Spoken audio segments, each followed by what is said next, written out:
Good evening. Welcome to Vibin with Ashley Live. I'm your host, Ashley Live. Tonight, I've got a really incredible guest this evening, episode 240. The incredible Stee is here. He's a singer-songwriter who made waves on season 24 of NBC's hit show The Voice and was a four-chair turn for his rendition of Sugar by Maroon 5. Under John Legend's guidance, he sang his way to the top 20, capturing hearts with his energy and powerful voice, as well as receiving high praise from both Reba McEntire, Niall Horan, and Gwen Stefani. His soulful single, Anything, was released in February, and Stee is in the house, ready to get this interview started. Hey, Stee! Stee, how are you?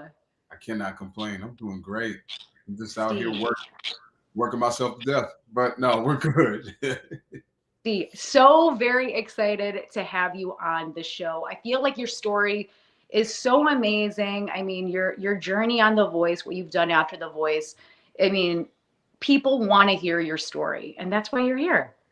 Well, I could not appreciate you more for having me. I'm excited to be here. It's been a while since I've done one of these. So Yeah. yeah. Yeah, and I love to give my platform to artists just to say, like, this is my story, this is what I'm about, this is my truth, and just really excited to get into the nitty-gritty. I mean, we talked a couple of times before this, and I really appreciate some of our, off the record conversations, but here we are, and let's just hop in. Let's just get it. Yes, let's do this. All right. So you grew up in Washington, D.C. with classically trained parents. Yes. Can you talk to us about how that shaped your views on music? Yeah. Well, it shaped my views on music in a profound way. First things first, I didn't want to do music because they, I don't know, they were just so great. My father went to college off of 7 scholarships, 7 full rides. 6 of them were for his voice, and one of them was for the saxophone. And my mom went to college off of 1 full ride for her voice. They were both classically trained, doing, songs, Pavarotti and all that. And, I just said to myself, that's a steep hill to climb. Why don't I just do something else? So, I wanted to get into engineering. That's really what I wanted to do. I loved trains. I was obsessed with mechanics. I even remember one Christmas I asked my parents to get me these things. They were called Connects. All the kids were playing with Legos, but I wanted Connects because they came with like nuts and bolts, and I like to build things. And the cool thing about those was you can actually make it move. You can put wheels on it, and all that. So I was really kind of like an academic kid more than I was an artistic kid. And I felt like that was my lane, but fate had other plans. Yeah. So engineering, obviously, that kind of came and went, right? Like you were like, I want to do engineering, but then, you saw your parents doing music. You mentioned being inspired by R&B singer Mario. What was it about him that shifted your path towards R&B and you singing professionally at 14? So the cool thing about that was, when it came to the engineering and stuff like that, one of the things that I'd always seen artists, I saw my parents do their thing live, the live band thing. I saw Michael Jackson and Prince, Janet Jackson, Sade, Anita Baker, Phyllis Hyman, Donny Hathaway, like all these people.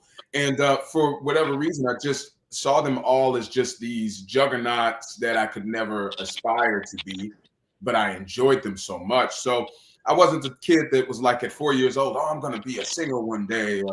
No, I didn't think that at all. And the only reason I didn't get into engineering is because, you had to have the grades. And I was in all these, advanced math classes because I was really, really good at it. Yeah. But when I saw Mario, I remember I was 13 years old and I was watching a countdown show. There was like TRL and 106 in Park. Yep. Those were the big ones. And shout out to Carson Daly, who was one of the hosts on TRL. Yes, Carson. I grew up with Carson too, watching TRL. So. I love Carson. And when I met him, I was like, yo, this is a full circle moment here, man. Yes. But Mario was from Baltimore, and I'm from D.C., grew up in Gaithersburg, Maryland. And Baltimore is its own thing. The DMV is its own thing. We kind of have our own thing. But I just remember thinking, holy crap, who's this kid that came out of Baltimore? He's 15 years old with a record deal. So then they knew joined his first single ever, which was called Just a Friend. It was a remake of Biz Marquis's Just a Friend. Yeah. And he was amazing. I remember I remember saying, holy crap, you know, this is like the first kid of my generation that reminds me of like the, you know, the kid singers from the generation before, your Ushers, you know, Tevin Campbell, Brandy, Monica, Aaliyah, you know, and he was just that good. Mm-hmm. I remember looking at him and saying, okay, I could do this because, you know, he's somebody I could be like, you know, and Yeah. I bought his first album and I remember, you know, I was trying to sing all the songs and hit all the notes like him. He was a huge catalyst for how I could see myself being an artist, because before that, it just seemed like I couldn't do it. And it's not even, don't ever take that as a slight to Mario. It's just Mario was my generation. And he was just somebody I saw that I could, you know, like walk the path of. You know, Michael Jackson, come on, bro. Like, you know, I big shout out to Chris Brown, because Chris Brown looked at Michael and he's like, oh, I want to do that. Yeah. That also goes into me saying, I don't think I ever saw myself wanting to be a superstar or a global superstar. I just kind of wanted to be somebody who did music and maybe wrote for artists if I was going to do it this way. You know, maybe put out a record, you know, and did that one record, but I was known for that one record, but I wrote for artists mostly. I just never saw myself having that kind of career where it's like, oh man, you remember Stee's first era in the 2000s and then the 2010s. Yeah. I didn't see that. So, you know, even to look to Michael Jackson, I mean, my God, what an inspiration. What a groundbreaking artist. Thank you so much for all you did for us. But he was just somebody I just marveled at more than saw myself in his shoes. You know, he's the greatest, you know, and that he's the king. That's how I looked at him. But Mario was the first artist that I truly respected that was my age. And because I could see it, I was like, oh, this is how you can make it in music. So yeah, Mario's a massive inspiration for me. Yeah. So have you ever met him? Oh yeah. Oh yeah. Okay. Like, let's talk about this story. How did that happen for you? So in 2020, everybody was at home. It was the pandemic. Yeah. And Mario was he was doing this weird like thing. And it was weird because you don't ever think that anybody's doing this, but he was finding artists and he was actually going live with them and talking about their music. And so when it initially came, I thought it was a prank. I thought it was a joke, you know, and he hit me. He was like, hey, you know, I've seen your stuff on Instagram. And what I used to do back then is I would post covers and then put the hashtags like, you know, acoustic cover or R&B cover or pop cover. And so I guess he was looking at some of those hashtags and he found my video. And we did a live like this. Yeah. And he wanted to listen to my music and talk to me live for my audience and to like kind of spread me around. I just couldn't believe it. It was like this, you know, pinch me. And one of the things that he said that I'll never forget is he heard a song. I played him a song that's not out right now. But he was listening to it and he looked down and he smiled. And that's the moment I knew. I was like, oh, he's digging it. He's digging it. And then he heard the backgrounds and all the vocal production we put into it. And he was just like, he said, your backgrounds are crazy. He said, wow. He said, this is dope to feel. And he was like, when he said it, he like looked up. And I just couldn't believe that I was like talking to somebody, playing them my music, and they respected what I did like I respected what they did when I first heard them. So that was a full circle moment. I recorded it. I don't have it on my Instagram. I kept it for myself. Maybe one day I'll share it. But yeah, that I did meet him, and it went like better than I could have ever imagined it would go.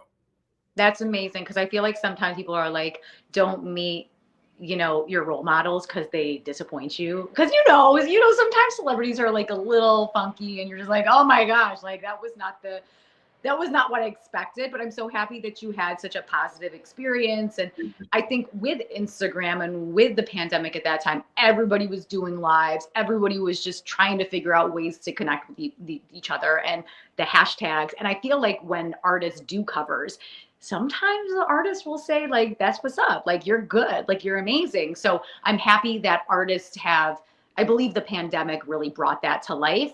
But I mean, even now, I think some artists will be like, hey, that's really cool. And like, for you as the artist, you're just like, oh my gosh, I cannot believe you saw me singing your song. Yeah, it's crazy. And it's okay. And I wanted to double back on something that you said. You say you never meet your heroes or your role models. It's the truth. Yeah. But I think that, especially this far into my career after being on such a large stage, I will give some artists grace, some actors grace. What ends up happening is like the first batch of people that you meet when you become popular, because I would say I'm popular, I'm not famous, I'm popular.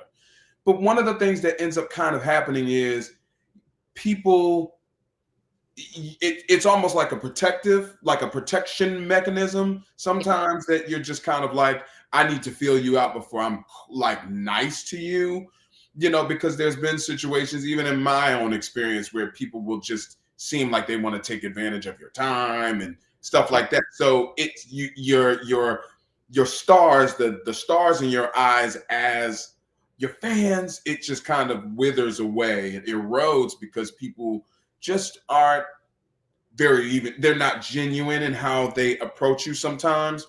So I'm always cognizant of that. I've been cognizant of that, for years at this point. Even when I got the opportunity to meet the coaches, I made sure to be more like grounded and authentic in my presentation to them. Yeah. Not so, oh my God, it's just kind of like, how are you doing? Because sometimes that's really the way to get to them, is just be a real person sometimes. So that was the only thing I wanted to touch on, because, sometimes your heroes don't mean to be, that way, but they just are kind of like conditioned to be this way at this point.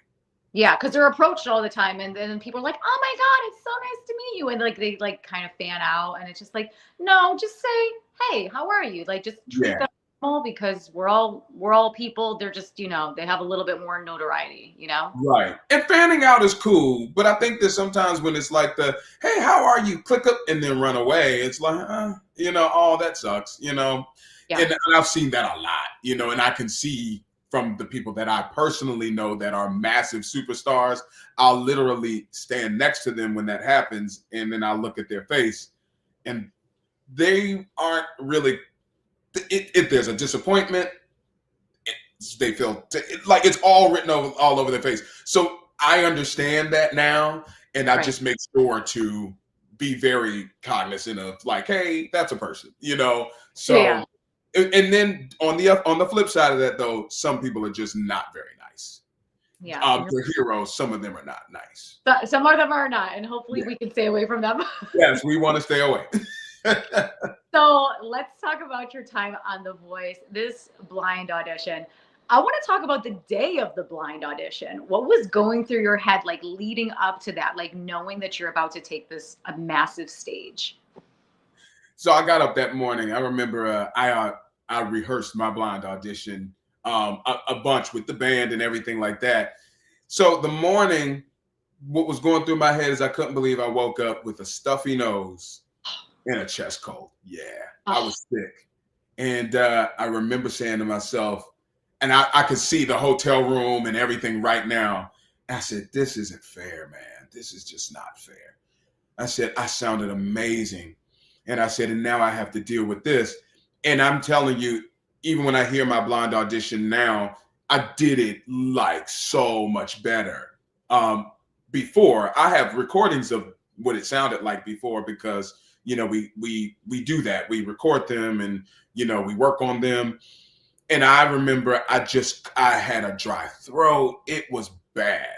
But I didn't tell any of the producers that. I just didn't want them to feel like I couldn't perform or couldn't deliver. So we just kind of kept it to ourselves. But I did ask my fellow contestants, I say, yo, what do I do? Like I have my nose is stopped up. My chest has a bunch of mucus in it. And shout out to Jackie Rohr from season 2024 of my season. Yeah. She said, listen, you need to get Afrin. Now I never heard of Afrin before, but it's like a nasal spray. Mm-hmm. So I said, I'll go into the CVS, and this is all the day of. So we had to be there in the morning, you know. And I ran to the CVS, got the Afrin, and I called my parents. I said, yeah, I got a cold. I'm taking Afrin. They said, don't take it until like right before you do the audition. And the reason for that is because Afrin dries you out. That's the point. It's literally supposed to dry out the mucus so that you can breathe. Yeah. But the problem is that, you know, you need to be hydrated to sing well. So we were just like fighting for our lives. And at one point when we were still in the back, Julia's also from my season. She was a top 20. At the time, she was 13. And she could see that I was really, really like nervous. And that wasn't normal for me, you know, because I don't get stage fright. But she said, do this with me, do this thing with me. So she did this thing. It was the cutest thing ever. It was like you shake your hand 20 times, you shake your hand 20 times, leg 20 times, and you count down all the way into 1. And she said, after we do this, you'll be fine. And we did it, and I was fine. I was like, okay, I feel silly, but I said, this really, really worked. So when I went out there on that stage, you know, I just said, just have fun. That's what the Julia thing was. It's just have fun. Don't take it so seriously. Whatever comes out will come out. You have the talent, you know, and just think of it, no matter how bad it could be, it's got to still sound great because you can sing, dude, you know, and that's what ended up happening. Wow. Okay. Yeah. That's wild that you were so sick, because when people watch that blind audition, which was Maroon 5's Sugar, I mean, you do not sound sick whatsoever. You were hitting some notes. I mean, you did such a good job, Steve, that you actually turned all 4 chairs. Okay. Mm-hmm. So we had John, we had Gwen, Niall, Reba. So you're singing, right? Are you still feeling sick? Like, what are you feeling in that moment when you're up there? What I will say is the Afrin cleared up my nose, so I felt better. Okay. I felt better because I could sing. Now, when I say I felt sick, it wasn't like a headache or fever or anything like that. It was literally just crazy congestion. It came out of nowhere. Congestion up here, congestion right here. And I said, what is going on? We're in LA. It's dry. What is this? What is this madness? You know? But when I got up there, because my nose was clear, I knew that at least, and if you're a singer and you know that all of this stuff here matters to what your tone sounds like and all that. I said, if I can just get my nose clear, I can get the tone out. And the tone for me is kind of like my thing. You know, it's like, oh man, he's got a nice rich tone to his voice. So once I knew I had a nose, we were good. You know, I didn't have a chest, but I had a nose. Yeah. So I felt confident enough to perform the song at that point. And that's why, you know, I was like, oh, I got a nose. And I did my little snaps at the beginning. I was kind of like in my bag at that point. We were good. You were having so much fun during your audition. Like, you were singing, you were dancing. Like, I feel like if I was one of the coaches, like, I would have just wanted to turn to just visually see you, because you take up the whole stage. When you perform, you're smiling, like it's just a show. Thank you. You want to know what's funny about that? So I actually was a mystery blind originally. What does that mean? So if you don't know what a mystery blind is when you are silhouetted and you sing and it's a silhouette, no one can see you. You know, so I don't know if you remember. If you're watching this right now, you don't know what a mystery blind is, look up Jordan Rayner season 24 blind audition. She was also a mystery blind. Okay, so, yeah. Okay. Yeah. You can't see the person, but you could see a silhouette of them performing. I did a whole mystery blind, but I think that they chose to not make me a mystery blind because my actual performance was actually great.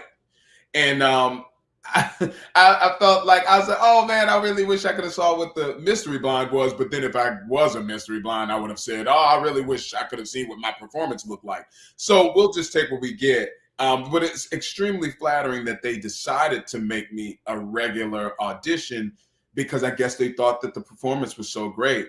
And it really was cool. I loved how it came out. I liked the way I looked and everything like that. I'm highly self-critical. So, if I have no notes, I was like, okay, you did great, kid. Yeah. So, okay. So you got so much praise from the judges. Reba said you had the whole package. Gwen called your energy uplifting. Your vocal range is incredible. What did it mean to receive the praise, that kind of praise from all four of them, especially being a 4-chair turn? Yeah. What I will say, and I think that every contestant on the show will attest to this, is it's just validation. Yeah. A lot of us have been trying to make it in this industry, whether you have a band, and you perform in clubs or bars or whatever. And, to have somebody who's walked the line that you're trying to get to, regardless of if they inspired you or not, you do have a great deal of respect for these people. They have success. They've been where you've been. And for them to say, genuinely, because they are telling the truth, there's no, gimmicks with it. They're telling you the truth. It's nice to have somebody say, yo, you are the real deal. You are legit. You're everything that you think that you are. So I appreciated that beyond words. It was very validating. And another thing is when you come up into this business, and you're trying to sell yourself as an artist, a lot of people don't believe in what you're doing. A lot of people will think that you're cringe for trying. A lot of people will make fun of you for trying. So when you have someone on that level say, no, you're great, and you can say, thank you for, telling me that, because you've made it and people believe you and I believe you, so it was very, very validating.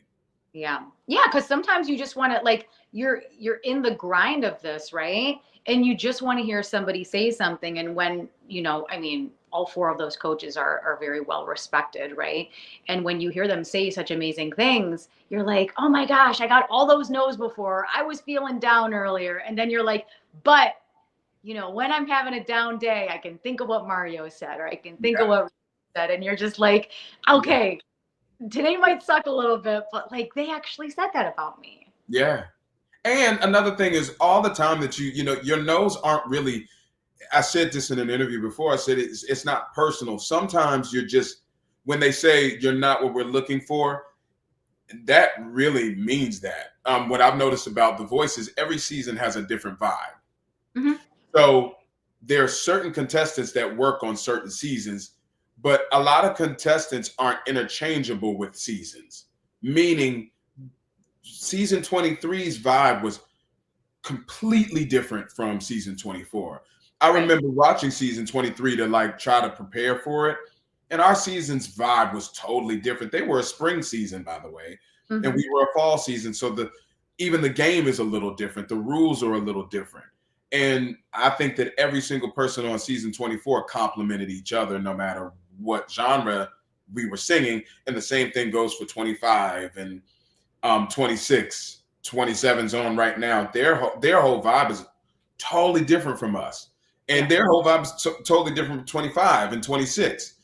So, when someone says, and you audition, you're not what we're looking for, it doesn't mean you don't suck. It just kind of means that we're looking for something very specific for this season. There was one time I auditioned for The Voice, and I didn't appreciate that the lady said this because it wasn't true. She said it, and I don't think that you should say it like this. She said, thank you guys for auditioning. This season we're really, really looking for the top of the top. So, no one from this room. And I was like, oh, but the people there was 3 people in this room, because back in those days when you tried out for The Voice, the cattle calls were they put 12 people in a room or 8 people in a room. I can't remember. And they made you sing. It was like an office building, literally. They made you sing, and one person would stand up and sing, and but I didn't think that anybody wasn't worthy of being on the show. I just felt like you guys weren't looking for this type of act. for this season, and that was great. There was one person in one of the rooms back in the day. I mean, I was looking at this guy. I was like, dude, you could win. Like, you could win like expressway win. I thought I was great, but he was killing, and he didn't go. And I had to tell him when we left the room, I said, bro, I'm sorry to say this, but when you didn't get chosen, I didn't feel so bad for not being chosen because you were dumb good, man. I mean, the range and the voice control. I mean, I got that, but he was insane. And what sucks is I never saw him again. Which means he probably never tried again. But that happens too, and that's why I don't implore people to say things like, oh, well, this season's going to be the special one, so we're not taking anybody. It's just like, oh, thank you guys so much for trying out. We're not going to take anybody this time, but thank you. This was the early days of The Voice. This was like 2014, 2013. So I'm pretty sure they got better after. I don't know. I hope so. I hope so. So that you never saw that guy again? No, he was great, man. We were Facebook friends for a long time, but then I got rid of Facebook, so I didn't see him anymore. Well, wherever the guy is, I hope he's still. Yeah, he needs to be. He was next level. Like, it's just one of those types of talent. You're like, you would never know that this dude was in the middle of nowhere with a talent like that, and it's one of those things where when he got up, I think I sang before him. I remember what song I sang too. I sang "What You Won't Do for Love" by Bobby Caldwell. Yeah, and I mean, it was really, really a good audition. But he got up after and he sang, and I was just like, he's going. And I remember everybody in the room was like, yeah, he's going. And the lady, she was like, thank you guys so much. We're not taking anyone. I was like, my heart dropped for him. I was like, what? Him? Yeah. What? But that's just how it goes sometimes. I mean, no matter how incredible you are, if you're not what we're looking for, you're not what we're looking for. So I just want to tell that to anybody watching, and you want to audition, don't think the no means that you are bad. It's not. It's just a vibe thing. It's the same thing with acting auditions. You could kill it, but you just don't have that thing for this role. But you might be great for another role that's like right behind it. So it's okay, Yeah. Never give up, because it might be a no now, but maybe in a couple months, it's a yes. You keep your dream. Right. Yeah. So I want to go back to the blind audition. So during the blind, you shared a very deep story about your cousin Matthew being a huge John Legend fan, and you had said he passed a couple weeks before. So what was it like having John as your coach, especially after sharing that emotional connection?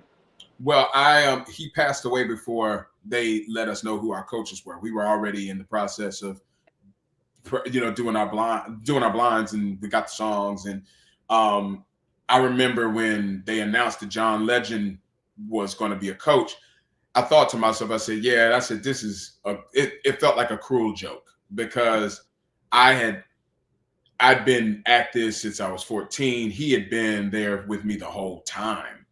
And he sang too. He was a really, really good singer.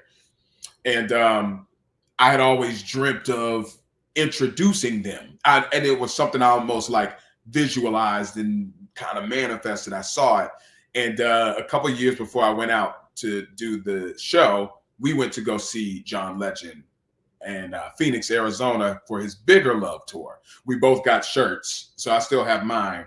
And I said, yo, I'm going to introduce you to him one day. He was like, nah, because I don't know how to act. I said, nah, you going to be cool, So when this happened, I never told him because it was supposed to be a surprise. When we got on the show, they asked, who would you like to bring? And you take a list of people. Well, he was at like the top of my list. It was like him and my mom or him and my dad, because John Legend could potentially be on this season. We didn't know yet, but I knew that I wanted him to come to The Voice because he had been with me when I auditioned prior one of the times.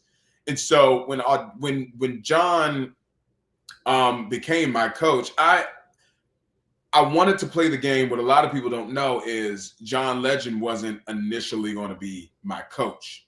Mm. I already knew how these shows worked and how it was a game. So Yeah. I wanted to be good enough to be stolen by somebody who would potentially take me to lives. So crazy enough, my first choice was going to be Nile.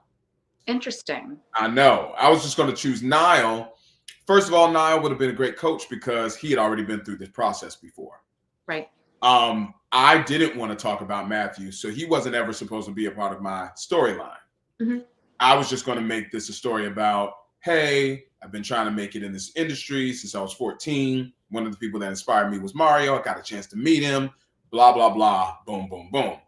I didn't want to be a sob story. I remembered saying that. I was like, nah, because I even told Matthew, I said, nah, I ain't going to be no sob story. I said, let's just go and make it a cool story, whatever.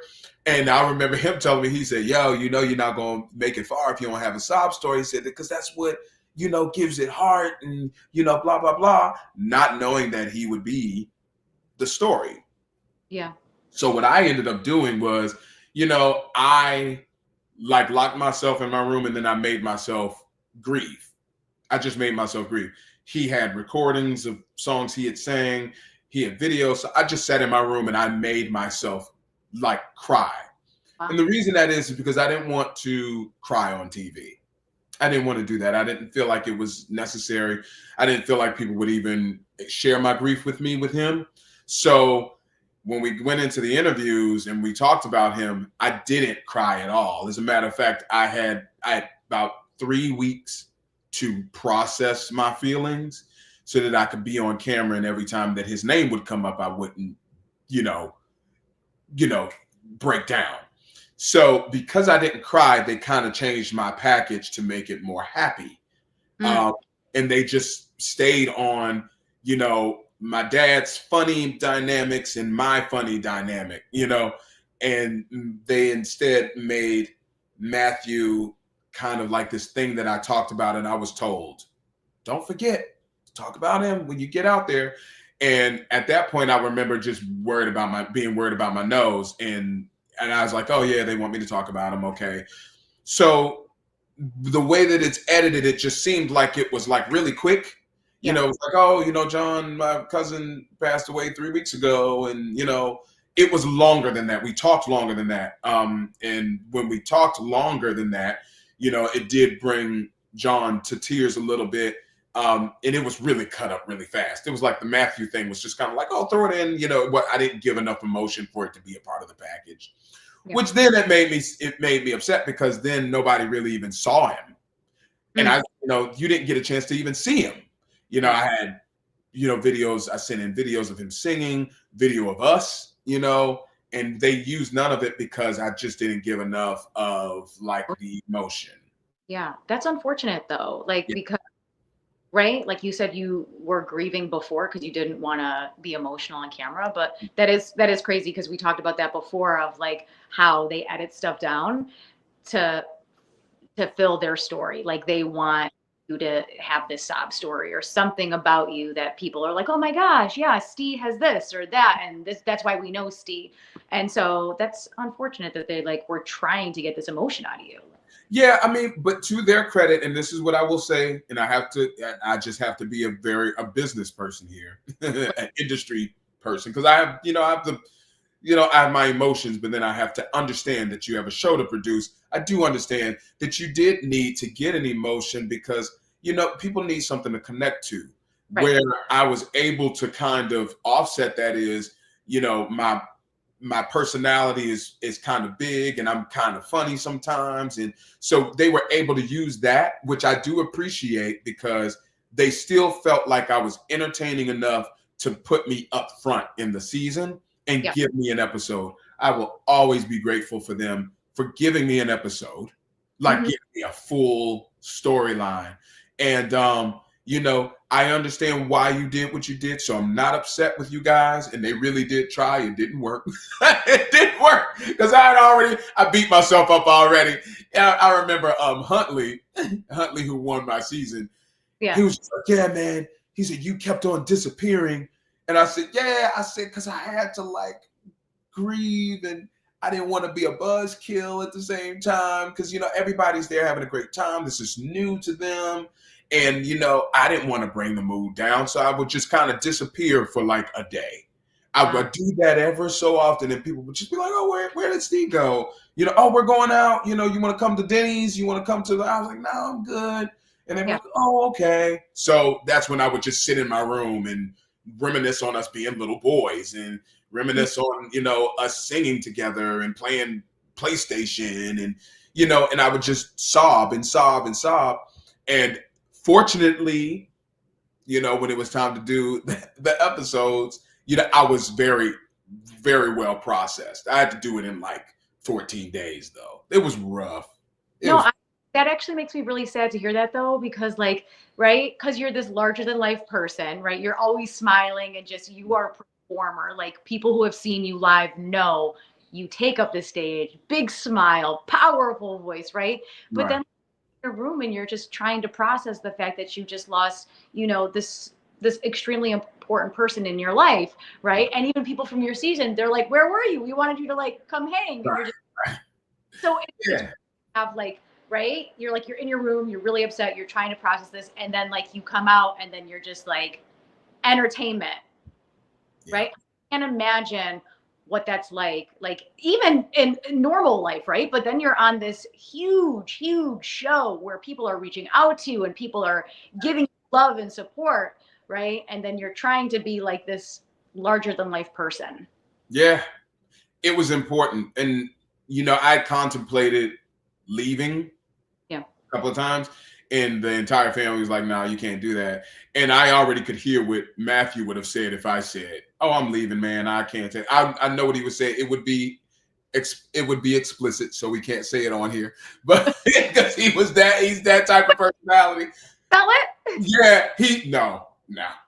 He was, that's who he was. It was so funny. Everybody that knows Matthew knows, but he was extremely loving. You know, he was extremely loving. He was ride or die. And he was the type of person that he would, oh my gosh, he would say something to piss you off. And then when you would react, he would be like, oh, get out of here, man. Let's go eat. He was literally like that type of person. And he would be so nonchalant and you couldn't even stay mad at him. You couldn't even stay mad at him. But you'd be so mad at him at the same time. And you'd be like, man, give me my food. He said, you good? I'm good, man. I'm good. He was that. He was a very specific type of personality. But boy, if you loved him, you loved him. Oh my gosh, you loved him. And he would take care of you to the ends of the earth, man. So yeah, I couldn't quit because he would think it was stupid and he would think that it was weak.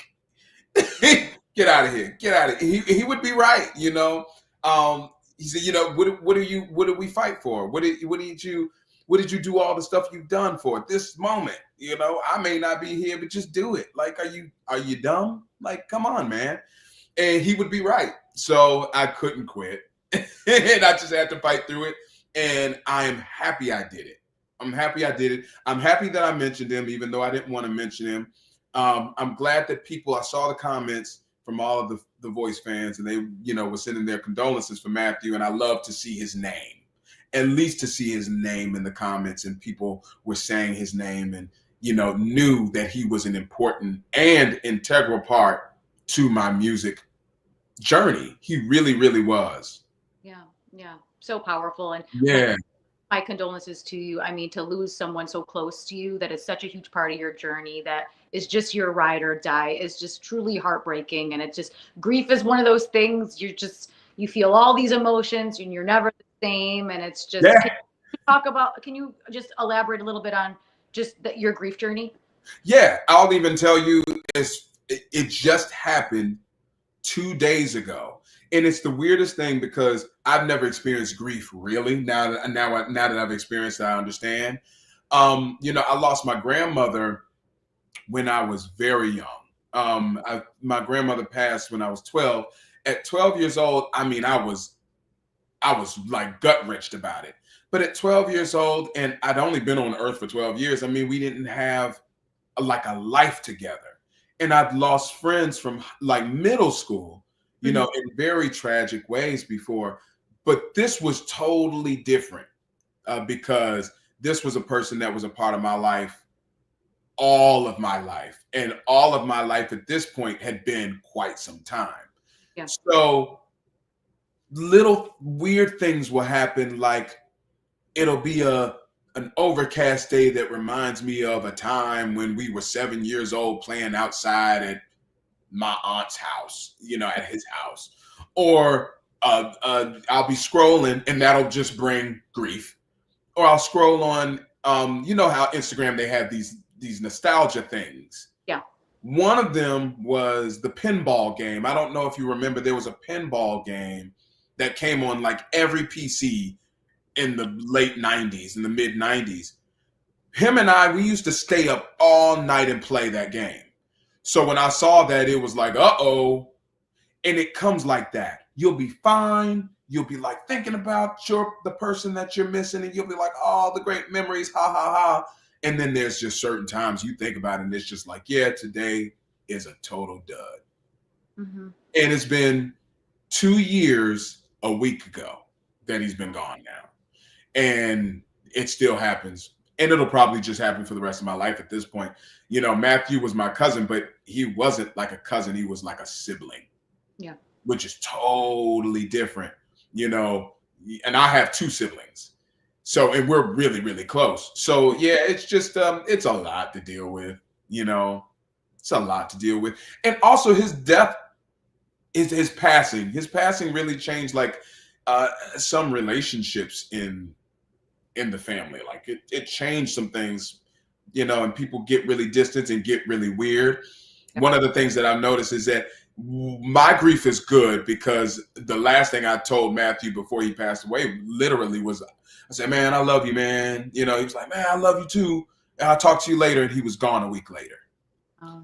So there's some people that, Matthew had in his life that it didn't end well. It was an argument and then he goes, and that can be rough, even though, you pass over, he doesn't care. He loves you to death, but you have to reconcile that.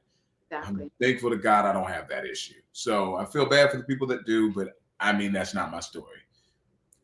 Just saying, I have to say it like that. And I mean that from the bottom of my heart, sweetest way I can, but I'm just very happy with my relationship with him. And it taught me a valuable lesson.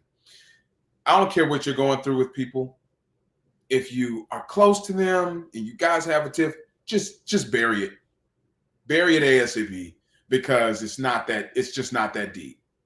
You never know when they're going to go, and grief is so much easier when things were left great. And me and Matthew, A1. So it's good. Yeah. Yeah. Definitely hold those people close. Tell them that you love them. Yeah. Life, it's precious, and just give love, spread love, be a good Yes. person. Always. Always. Please, for the love of God. Yeah.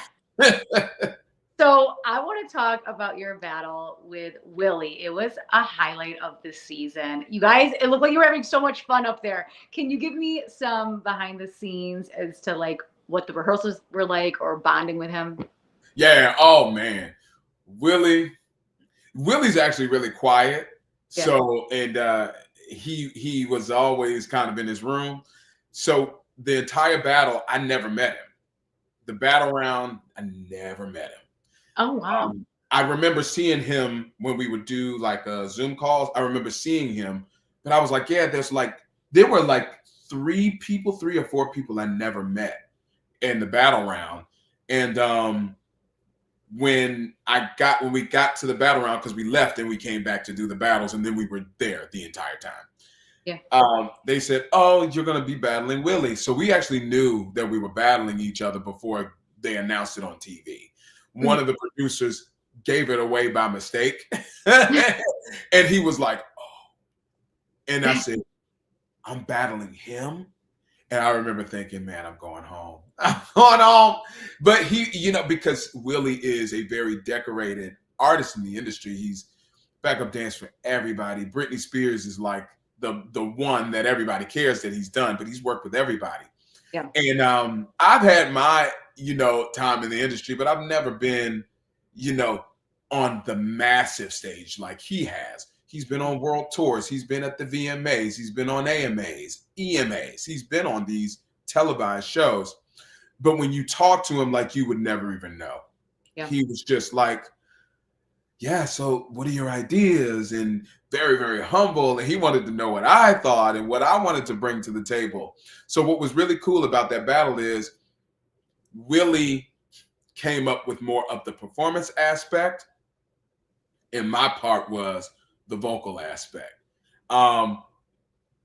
There were a lot of things that we tried, and I would hear him and I say, yo, I think you would sound better if we did it this way. And he was like, I'm game. Like, every little note that I would give him, he would never take anything I said. I mean, I didn't say it in a mean way or anything like that.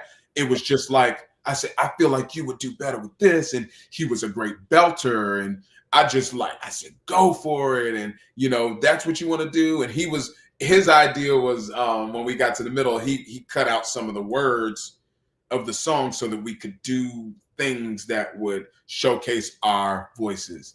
And he was absolutely right. I love working with him. He was one of the best collaborators. And let me just say this, whenever I would call his room and I say, hey, you wanna rehearse? It was always yes, yes, yes. So I loved working with Willie. Yeah. And I feel like that energy, we could feel it watching it. Yeah. Like, you guys were having so much fun up there. And it's crazy that you were like, I didn't really know him until we got paired together. We met the day we got paired. We met. And I remember, for whatever reason, we met in the lobby of the hotel. And it was the first time I'd seen him, like, in person, other than on the Zoom calls. And when we met each other, we just instantly started talking. And we didn't know we were going to be battle partners, but we just literally, I was talking to everybody that I was already friends with, you know, Huntley and Mara and Nene and Jackie and, you know, everybody. And Willie came up. He said, hey, we never met.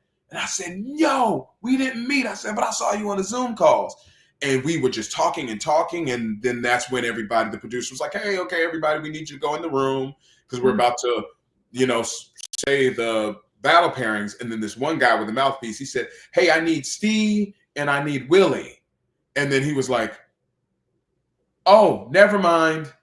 And that's when I knew. I said, I'm going to be battling him. So the guy really wanted us because he wanted us to do like this pre-battle commercial thing that you guys never saw, and I wish you did. It had a whole script, and we were wearing these blow-up horses. Oh, gosh. These blow-up horses, and I think the script read something like, oh, man, this battle's going to be crazy. That's what Willie said. Oh, man, this battle's going to be crazy. And then my line was, yeah, it's going to be almost like a horse race. And then we let the horses up. Oh, my God. And then it pans out, and he says, and I think Willie says, yeah, it is. And then we gallop off. Into it was really, really funny. And I don't know why they didn't use it, because we did it. But that's how we knew we were going to be battle partners before, you know, we even got the notification, because the guy wanted us to get the scripts, but they hadn't told us we were going to be battling yet. I put it together. Willie didn't put it together yet. And so the girl just came up. She said, okay, now that he gave it away, you guys are going to be battle partners. And I was like, okay, all right. And I was like, I think that this is going to be fun. I don't know what song we're doing. I'm very nervous. So John obviously picked Tacones Rojos, which was just an incredible performance for us both. Yeah, guys, if you haven't seen this performance after this interview, go check it out. It is awesome, energetic, electrifying. Love it so much. Yeah. Talk about your rendition of Maxwell's Pretty Wings. During the knockouts, Gwen actually ended up stealing you. Yeah, so she did. Was it like going from Team John to Team Gwen? One of the things I always say about John and Gwen is they have two totally different approaches. And I would say that John's approach is he listens for your strengths and he capitalizes on your strengths, which is so cool. But Gwen's approach is she wants to see you do something outside of the box. So that was what was always cool about having two coaches and just seeing how different these artists that you've seen on TV and that you've seen sell millions of records, even their processes are different, and just to learn from both of them, because these are the directions you want to go. You want to be successful in your field.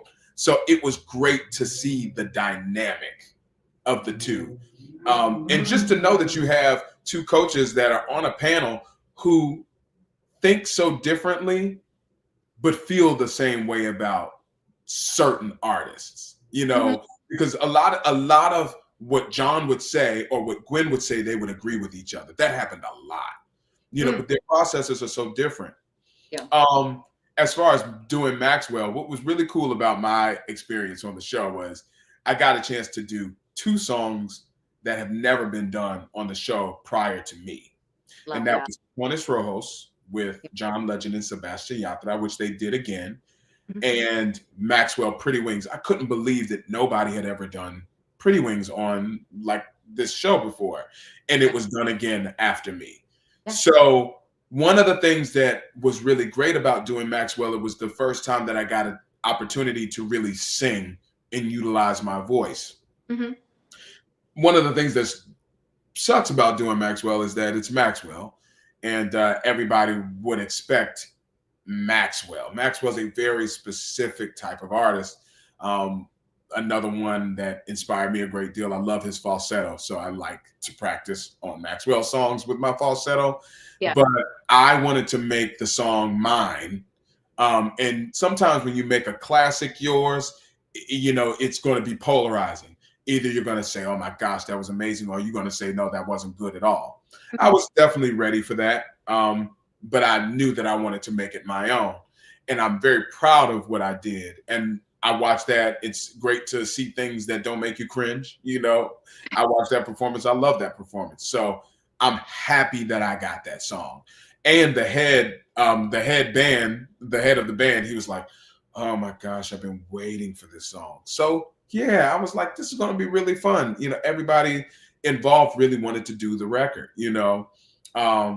and this was one other thing I wanted to add. Peter, we have vocal coaches. There was a vocal coach that had worked for American Idol for years. Her name is Bird. And Bird coached Kelly. She coached Jennifer. She coached Fantasia. She coached everybody. Yeah. And my vocal coach on the show was Peter. And Peter told me, he said, listen, you're doing Maxwell. He said, I really want you to work with Bird. And I said, really? He said, yeah. He said, you need to work with Bird. I want her to hear you. So I went back and Bird was sitting there and she said, sing the song for me. Bird is very, Peter's very nice. Oh, you've got this, Stee. You've got this. But Bird was like, why did you do that? Why did you do that? She's like my parents. So I wasn't intimidated at all. And I got the opportunity to work with her. Unfortunately, she passed away after. And I'm so thankful to Peter for allowing me the opportunity to work with her, because she coached me the day of that taping. I went straight from her to the stage. So I always look at that and I'm just so happy to be a part of the artist that got a chance to be coached by her. So shout out to Peter for that. Yes, thank you, Peter, because that performance was so legendary. Yeah, thank you. Thank you. Thank you. Pretty Wings, guys, take a look at it if you have not seen it, okay? So let's talk about Royal Crown. It was written as a celebration of love. What inspired that song? So this is the crazy thing about Royal Crown. Royal Crown was written in 2013. It was my attempt at writing what I felt like would be, a love ballad. I was in a relationship at the time, and this girl that I was with, I'd known her since I was 13, and she was 12 when we met, in 6th grade. So it was easy to write because it's exactly how I felt about her. Yeah. But to release it when I did, it was the perfect time. I had the song reworked. It was a great opportunity after getting on the show to release an original song that showcased my voice.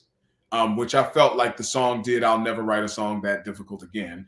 But it's just all the different places that your voice goes. It's a song about love, which is always nice. And it was an authentic experience for myself. I was so proud of that record. I was so proud of just being able to do a visual for it, although the visual wasn't like this extravagant thing. I don't have a budget like that, but it was nice to be able to, it was almost like to tell everybody that watched me on the show, this is who I am as an artist. Here it is, and I'm so happy that so many people love it.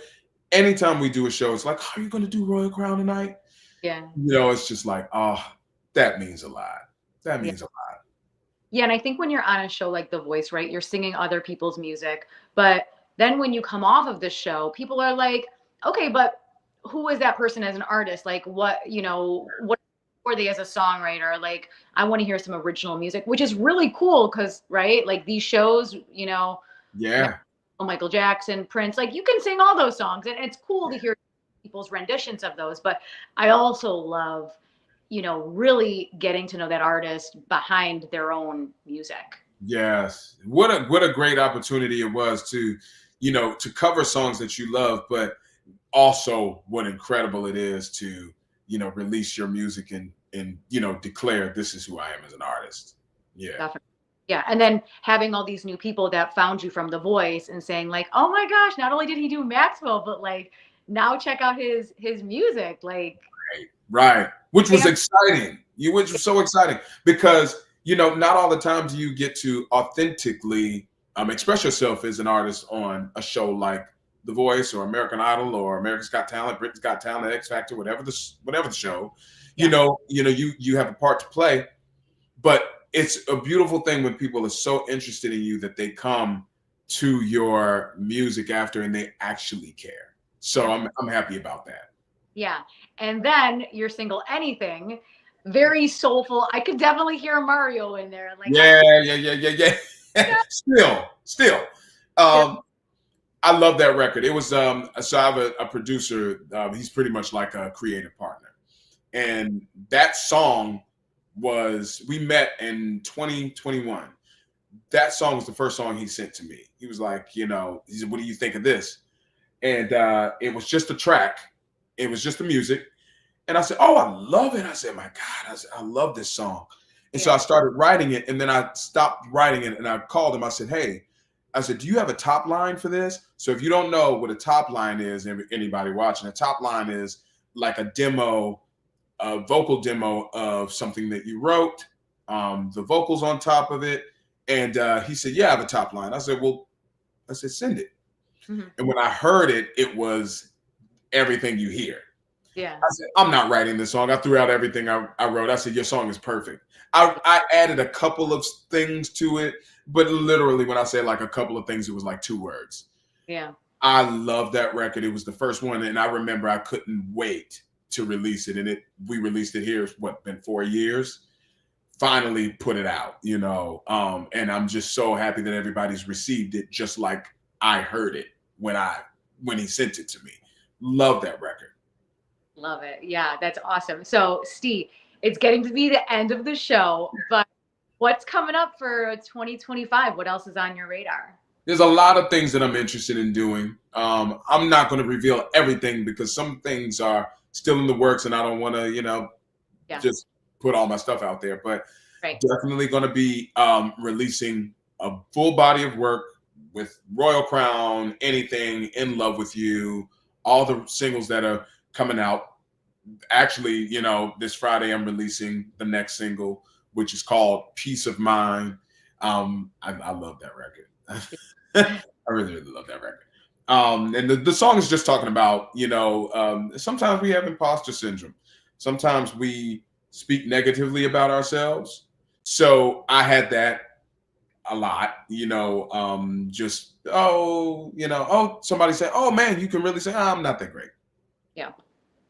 Why are you talking down on yourself? And a lot of times, sometimes we do that. I did that. So the song is actually a message to myself, reaffirming myself. Mm-hmm. And I think that there's a lot of people that can identify with that. So that's the next single. I'm very, very excited about that. We have a lot of content coming out on that. There's other things that I'm trying to get into, Yeah. as far as creating a brand for myself and a platform to help artists um, do things, whether that's, you know, doing singing competition shows, releasing your own music, finding your artistry, finding your voice, how to put together a band, all those things. So I'm excited about that. There's some other opportunities coming up that uh, scare me a little bit, but I'm going to go for them anyway because they're coming my way and people believe in me and think that I can do them. So just know that it's a thing. But yeah, 2025 is a lot. You got to do the scary stuff though, because sometimes when it gets you out of your comfort zone, like it's good to be scared though. Yeah, and it pays off. And I'll tell you, anytime you do anything that's really, really outside of the box, it teaches you a lot about yourself, and you will rise to the occasion. Trust me. You have what it takes. You just don't know you have what it takes, and that's what I'm doing here. I love that. I'm so excited to see what's coming down the pipe for you. That's so exciting. Thank you so much. Yeah, I'm excited about doing it all. Yeah. I'm going full speed ahead with it, and I think that it'll be great for me at least to do it. Yeah. I did The Voice, so if I did The Voice, I did something like The Voice. You can do anything. Oh, definitely. Yeah. And you had all these amazing people that co-signed for you, and you're like, oh my gosh, like if I'm having a bad day, oh my gosh, this is what Gwen said about me. This is what John. I am who I think I am. Look at me. Stee, thank you so much for coming on the show. Any final words for the room? I would just say thank you, Ashley, for having me. And to everybody watching, thank you all so much for, staying with me throughout my journey. It's not over. It's really just the beginning. I'm looking forward to all the opportunities. And also, I'll say this, you're the reason why I'm even here. So thank you for supporting me the way that you do. I will continue to do the best I can to create the best type of art that I can and be authentic to myself. So, whatever that looks like, trust me, it's going to be lit. Yes. So Steve, people that maybe don't know where to find you, plug all of your socials. Absolutely. The great thing about my socials is it's very easy. Instagram and Facebook is at Stee Music, all one word, one compound word, STEE Music. Mm-hmm. And my TikTok and X accounts are at Stee Music 10. Had to do that because someone stole my stuff, But no, just know, come follow me. It's a great time. There's a lot of content coming up. I'm really getting myself together with this content thing. I come from the music industry from before in the early, mid 2000s, 2010s. We didn't do content. So I'm learning, you guys. Yes, we're excited to be on this journey with you, Steve. Steve, thank you so much for coming on my show. I feel like we go for another 2 hours, but I'm not going to do that to you. But you're going to come on the show again, and we're going to. I definitely will be back because there's a lot to talk about in the future. I'll tell you that. So much to talk about. So, guys, thanks so much for hanging out with us. And Steve, so appreciative of your energy and to be on this journey with you. Guys, if you're new here, I'm Ashley Live. This is Vibin with Ashley Live. Hit that like button, subscribe. Please make sure to follow Steve. And thank you guys so much for your support. We'll see you next time. Thanks, guys. Bye. Thank you.